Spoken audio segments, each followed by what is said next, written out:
پدر چطور توقعی جنت داری؟ در روز قیامت الله از تو سوال نمیکنه. عجیب است.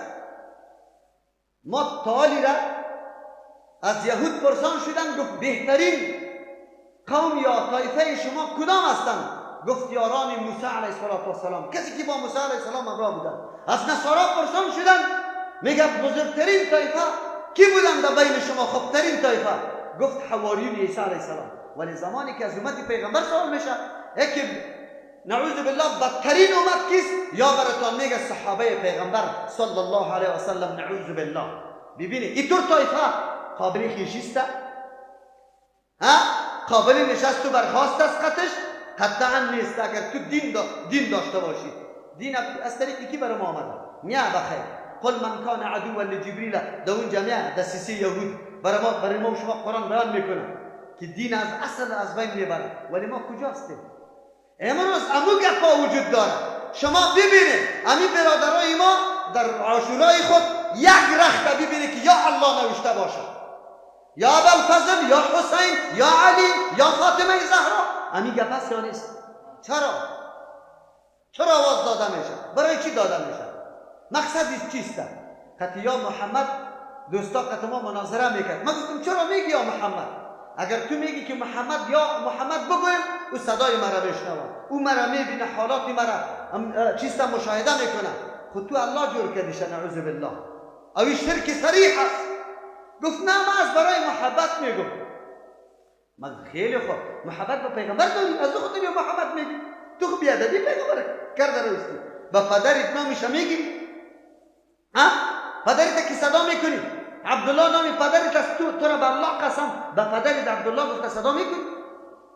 الله آیت قرآن منع نکرده در سوره نور که با پیغمبر به اینطور کلمات که مثل که بین خود صدا میکنی نکنی، بلکه با پیغمبر به کلمات تعظیمی و تشریفی آواز داده میشه. یا رسول الله، یا حبیب الله، یا نبی الله، یا خلیل الله. در وقتی که پیغمبر موجود بود تو خب بیادبی پیغمبر میکنی. باز محبت پیغمبر عبادت است. چی است بگوید؟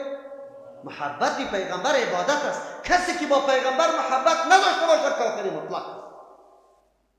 پس وقتی که عبادت شد طریقه محبت عبادت شد، طریقه عبادت پیغمبر به ما نشان داده. صحابه خودشان سوال کردن، گفت یا رسول الله سلام خو ما یاد گرفتیم که یکی با دیگر روبرو میشیم میگیم السلام علیکم و رحمت الله و برکاته، اما طریقه درود گفتن برای تو نمیدانیم چه قسم بگویم. پیغمبر برش میگه اللهم صل علی محمد و علی آل محمد کما صلیت علی ابراهیم و علی آل ابراهیم انک حمید مجید. این طریقه محبت است.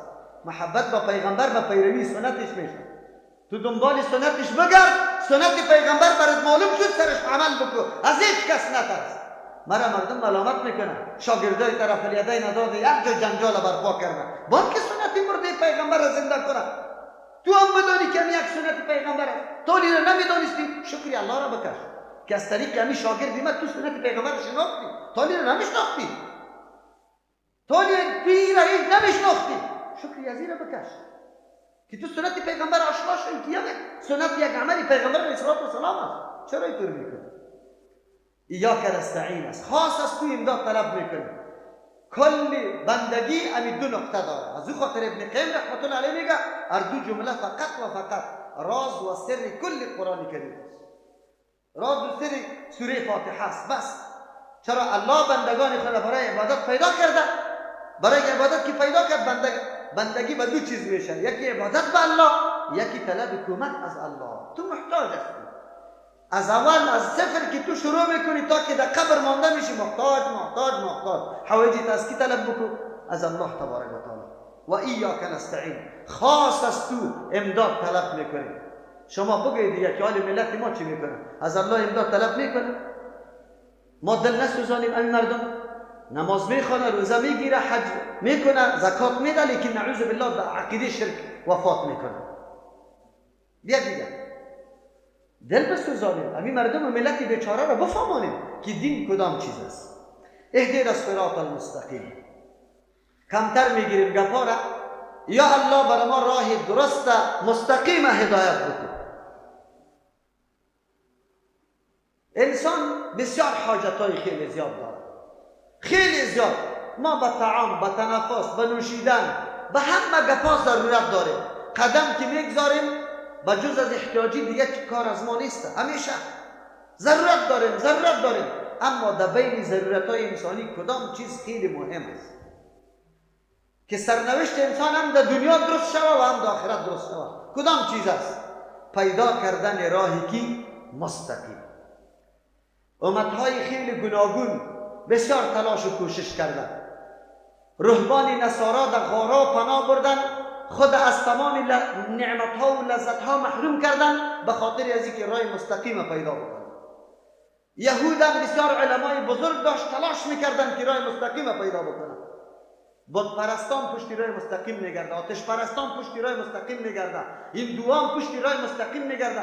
در دنیا اینطور طایفه نیست که پشت راه مستقیم نگرده. هر کدام تلاش داره که ما باید راه مستقیم پیدا کنم که سبب سعادت و نیکبختی در دنیا شود و در آخرت هم شود. راه مستقیم کدام است؟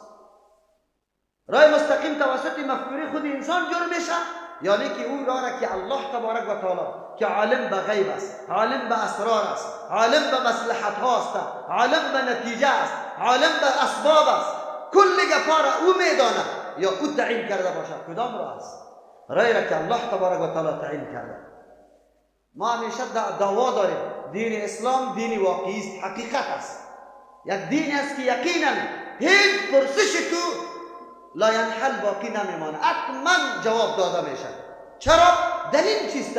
این دین ساخته و پرداخته الله متعال است، الله خبیر است، الله علیم است، الله قادر است، الله رحمان است که همه احکام بنابر مهربانی خود وضع کرده برای مصلحت تو. الله از تو هیچ چیز مقام توقع نداره، نه عوض میگیره، نه اجرت میگیره، نه غرض داره، همه گپا برای تو است. اما ادیان دیگه کلش ساخته و پرداخته مفکوره بشر است. یهودیت تام مفکوره های بشری قطعش یکجای شد، نصرانیت تام مفکوره های چی؟ انسانی قطع شد. این دیگه دینا بودایزم و امروز اون کمونیسم و دیگه گپایش است، کلش ساخته و پرداخته ذهن بشر است. کدام بشر؟ بشری که یک ساعت بعد خود علم نداره که چی واقع میشه، چی حالت سرش میاد و چه رقم فیصله بکنه برای تو قانونی وضع بکنه که یک سال بعد قانونی از او قابل عمل باشه. وضع کرده میتونه؟ از امو خاطر است که نقشه های یک دولت و مملکت در مورد شهرش سال به سال تغییر و تبدیل میشه. نفوس زیاد میکنه، سرکا کفایت نمیکنه. چرا؟ علم نداشت که یک سال بعد چقدر نفوس در کابل میآید. بشر نمی رقم حالت است، اما قانونی الله تغییر میکنه. اما حکم الله که در زمان پیغمبر بود، اما حکم الله امروز آمد. لیکن حکم الله امروز نتیجهش بیخی واضح شده، بیخی مبرهن شده، بیخی معلوم شده، برای ما فهمیده میشه. گوشت خنزیر ممنوع و حرام است. چرا حرام است؟ در اون زمان بجز از گفتار پیغمبر دیگه دلیل موجود نبود که پیغمبر به طریق وحی میگه که الله ای را حرام کرده، دیگه کدام سند نداشت. امروز توسط تحقیقات خود ثابت میکنه که گوشت خنزیر چقدر فسادات داره، چقدر نقصانات داره. از او خاطر است که در دین الله، در قانون الله، ولو که دنیا هر قدر پیشرفت بکنه بروه، فاصله دور شود، حکم الله محکم است، تغییر و تبدیل در او نمیاد. پس از او خاطر ما نیاز به صراط مستقیم داریم. اهدینا الصراط المستقیم که میگن آلی برای ما معلوم میشه. اول ما خود گفتیم که یا که نعبدو و یا که نستعین، الله برای تو عبادت میکنیم، از تو مدد میخوایم. خب بزرگترین چیزی که ما نیاز داریم و از تو میخوایم او راهنمایی راه چی است؟ درست است، که راه درست برای ما راهنمایی شود. صراط مستقیم، هدایت چقدر ضروری است، چقدر ضروری هست. پیغمبر علیه السلام در دعاهای خود میگفت و دعا را خصوصا در نیمه شب در وقت تهجد خود میگفت. پیغمبر علیه السلام دعا میکرد: اللهم رب جبریل و میکائیل و اسرافیل فاطر السماوات والارض عالم الغیب والشهاده انت تحكم بین عبادك فيما كانوا فيه يختلفون اهدني لما اختلف فيه من الحق باذنك انك تهدي من تشاء الى صراط مستقیم. پیغمبر علیه السلام دعا را در نصف شب میکرد. پیغمبر است، لیکن باز هم از الله تبارک و تعالی سوال چی را میکنه؟ ای اللهی که رب متصرف مالک جبرائیل و میکائیل و اسرافیل هستی، پیدا کننده آسمان ها و زمین هستی، عالم به غیب و شهادت است، یعنی چیزی حاضر و غایب مکمل را تو علم داری و تو فیصله میکنی در بین بنده های در اون مسائلی که بنده ها در او اختلاف دارند. پیغمبر علیه السلام در دعای خود اشاره به این میکنه که در بین بنده ها اختلافات وجود دارد، گروه های متنوع پیدا میشن. خود در حدیث دیگه میگه ستفترق امتی فی 73 فرقه، امتی ما 73 فرقه جور میشه. یهود و نصارا 72 فرقه شده، امتی ما 73 فرقه، کلهم فی النار، تمامیشان کلها فی النار، تمام فرقه در آتش است الا واحده، بجز از یک فرقه. کدام فرقه است؟ حالی هر کس اهل سنت و جماعت نامی خیلی زیباست، هر کس منصوب خود به او میکنه. اهل سنت و جماعت کی است؟ اهل سنت معنی است که هر طریقی پیغمبر را میشناسه، سرش عمل میکنه، سنت روش پیغمبر را میگه، قول پیغمبر را میگه، فعل پیغمبر را میگه، تقریر پیغمبر را میگه. اهل سنت وقتی میشی که از طریقی و روش پیغمبر نه کمی میکنه نه زیادتی. تو خو امروز از خود بدعت‌ها را ایجاد کرده، مردم دعوت به او میدی. چه قسم اهل سنت هستی؟ والجماعت، اهل جماعت است صحابه کرام که کدام اعمال انجام داده که در حقیقت جنبه عملی تشریحات پیغمبر علیه السلام است، در او عمل میکنی، در او روان هستی. تو همین کارا را میکنی؟ تو همین کارای تا برای سند بدی که یقینا در حدیث است، عمل صحابه است؟ دور نمیرم، یک مثال براتون میگم. ملاها خیلی زمزمه میکنه، میگه میلاد مسعود پیغمبر صلی الله علیه و محبت نداشته باشیم با پیغمبر، چطوری را تقدیم نکنیم؟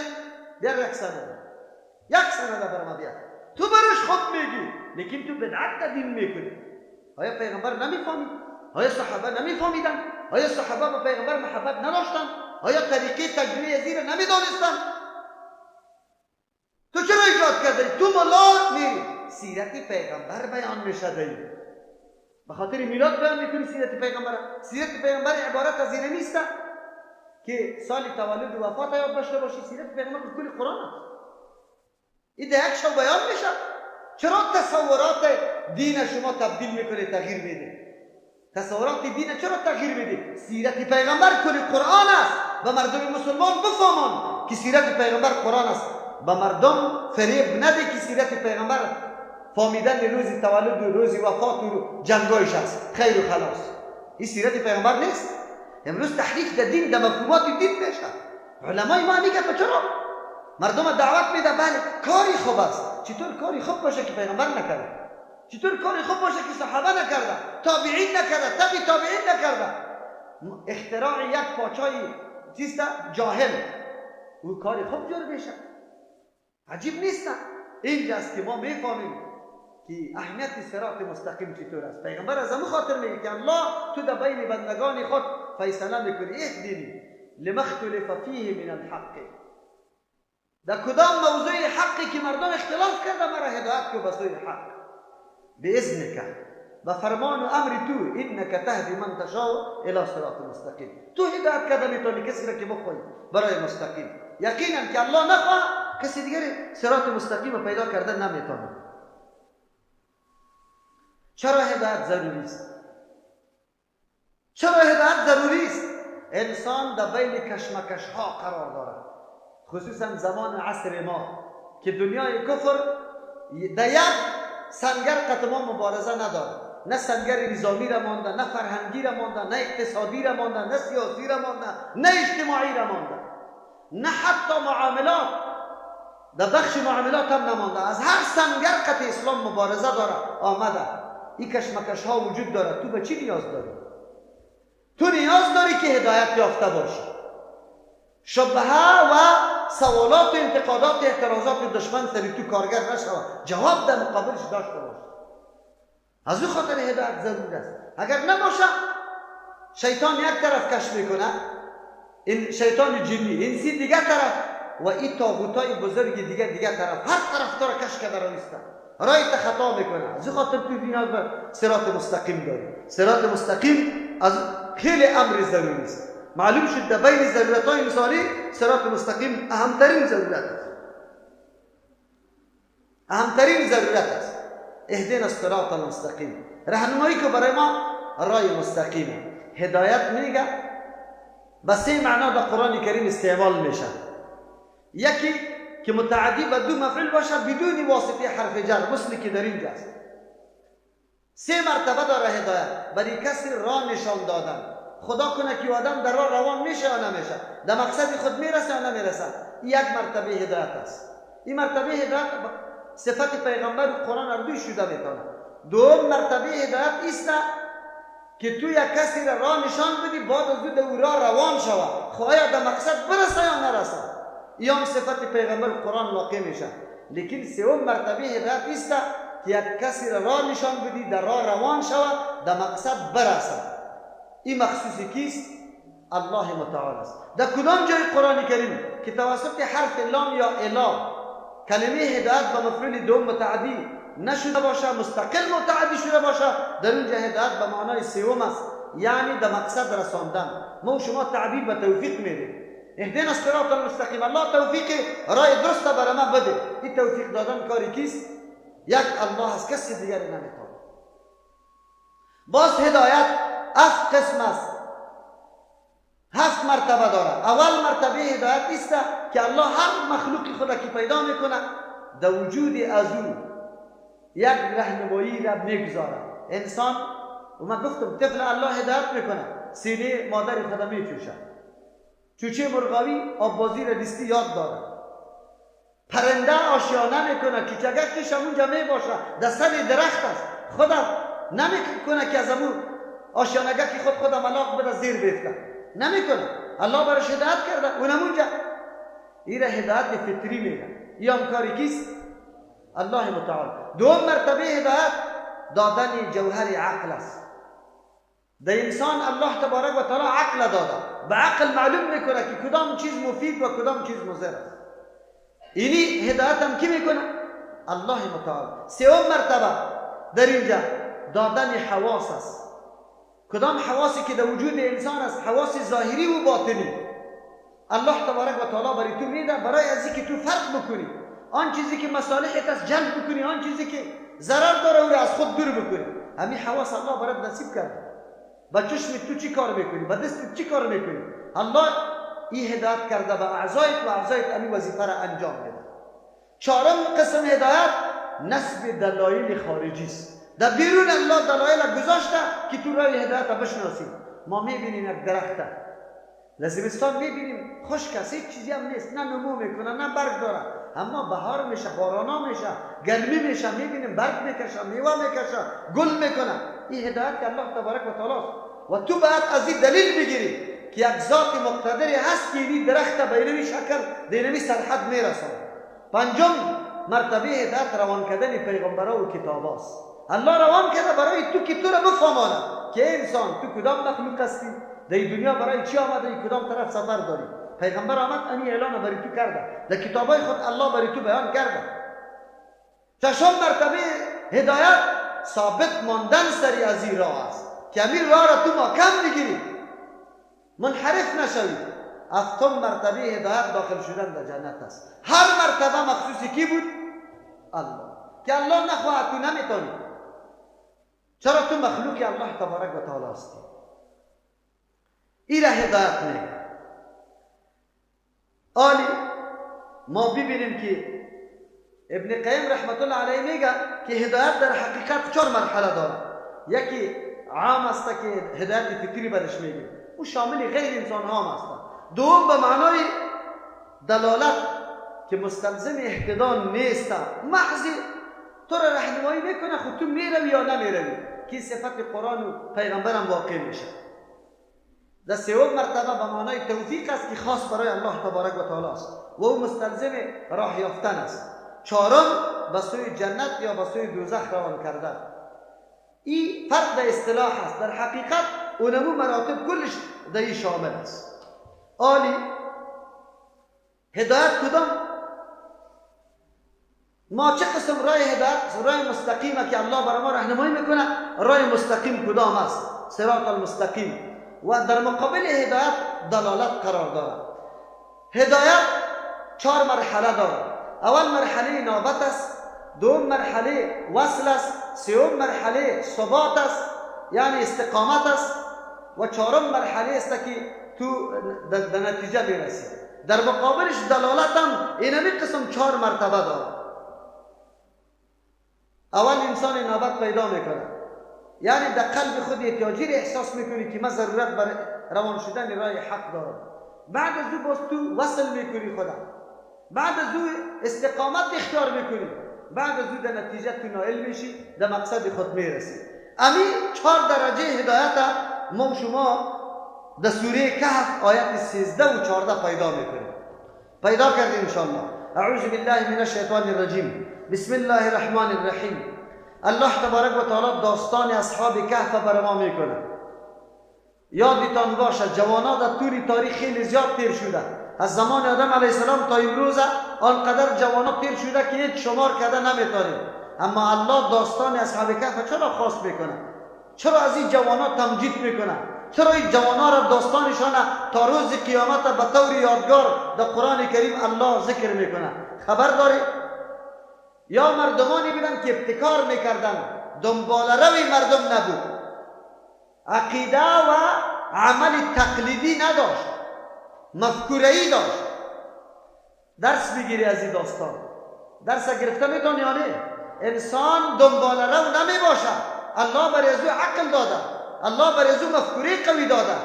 این باید تحقیق بکنه، تلاش بکنه که راه حق کدام است. اصحاب کهف مردمی بود که در روز جشن قوم رفته در دشت و بیابان، روز مذهبی خود عید میگیره، لیکن کارایی میکنه که او قطعا در دین عقل و وجدان قبول نداره. یک نفر از قوم جدا میشه، در زیر یک درخت در سایه میشینه، 7 نفر جور میشه. در بین خود آخر سوال میکنه که چی انگیزه است؟ حتما یک انگیزه وجود داره که ما از قوم جدا شدیم در اینجا نشستیم. یکیش اظهار میکنه که من عمل قوم خدا میبینم که قطعا نادرست است، عقل سلیم اینه قبول نداره. کلگی اظهار میکنه که بله ما به خاطر دمید زیر درخت آمدیم. درک میکنه یا ایمان تقلیدی نداره، دنبال روی پدر و بابا نیست. دنبال روی پدر و بابا وقتی میشه که پدر و بابا یقینا هم عاقل باشه، هم به هدایت باشه. اولو کان آباؤهم لا یعقلون شیئا ولا یهتدون. پدرایشان نه عقل داره و نه هدایت. یا بازا امی میگه که نحن چیسته بل نتبع ما الفینا علیه آباؤنا، ما تابعداری میکنیم از دور راه و روشی که پدرای خدا یافتیم. امی گفت میزنه قرآن میگه پدرایشان نه عقل داشت نه راه هدایت. بازم هم یا راه پدرها را دنبال کرده؟ نه. الله مدح اصحاب کهف به خاطر میکنه که دنبال راه نیست. انبیاء علیهم السلام خیلی زیاد تیر شده، لیکن مدح ابراهیم خلیل چرا میشه؟ به خاطر که دنبال راه پدر نیست. مفکوری پدر غلط میابه و بدر دلیلگویی را شروع میکنه. میگه این بتان شما عبادت میکنید، این برای شما نفع میرسانه، ضرر میرسانه. ما هم دنبال راه نیستیم. ما خوشگوتری هر کس نمیپذیریم. ما تحقیق میکنیم که کدام سخن موافق با کتاب الله و سنت کیست که یافتیم از هر کسی که باشه قابل چی است؟ اتباع. قابل اتباع است. اصحاب کهف جمع شدن، عقیده متحد شد، دعوت شروع کردن. علیه اونمو مفکوری غلط قوم خود مبارزه را شروع کردن. قرآن مدحشان میکنه نحن نقص علیک نبأهم، ما قصه میکنیم بیان میکنیم بالای تو ای پیغمبر علیه السلام. نبأهم واقعه و داستانی از یاد بالحق. این کدام داستانی تاریخی نیست که زیر تاثیر حکومت‌ها و دولت‌ها و سیاست‌ها رفته باشه، حقیقت پوشانده باشه.